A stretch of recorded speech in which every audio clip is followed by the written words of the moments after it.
Honorable MP MLA Special Court convicted ex-MP Prajwal Revanna. Today, judgment is under 232 subsection is convicted. Tomorrow, the quantum of sentence will be pronounced.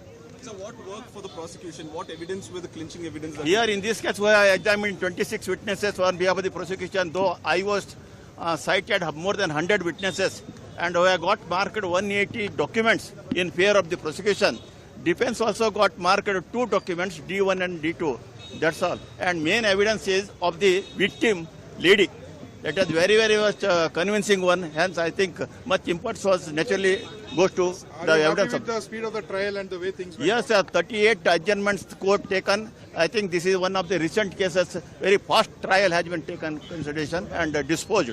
38 adjournments, including argument dates. Okay, what about the remaining 3 cases, sir? Even those cases are pending. In one case, another case is, I think, Fidel 1 and 2. 2 witnesses, are victim and her husband, are already examined. Tomorrow that case is there for cross-examination on behalf of the defense. Do you think it's a big win for the prosecution, sir, considering the political clout that he had? Prosecution, it is the victim, the victory to victim. Ultimately, she got secured.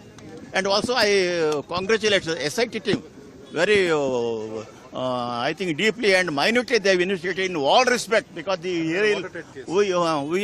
relied not only the oral evidence, apart from that, digital evidence. Video is there, no? From video also, and technical evidence, DNA report, FSL report, comparing the earlier video with this oral evidence and the clothes, etc., worn by that lady during the course of, I think, rape. That also identified, and the IO is successful in securing or seizing those clothes also, even after 3-4 years. Sir, in sensational case like this, digital evidence, how important was this in this? Yeah, this is the digital era. We cannot ignore the digital evidence. Here, digital, actually in rape cases, digital evidence is not at all required.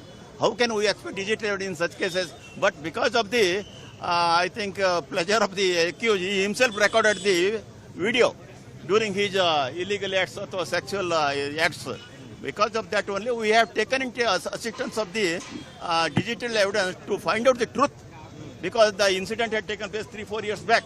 The allegation must be, naturally there comes allegation, 3-4 years back allegation. But when the earlier video is not morphed one, genuine one, such incidents happen. That is, ultimately, we have to, one can come to the conclusion.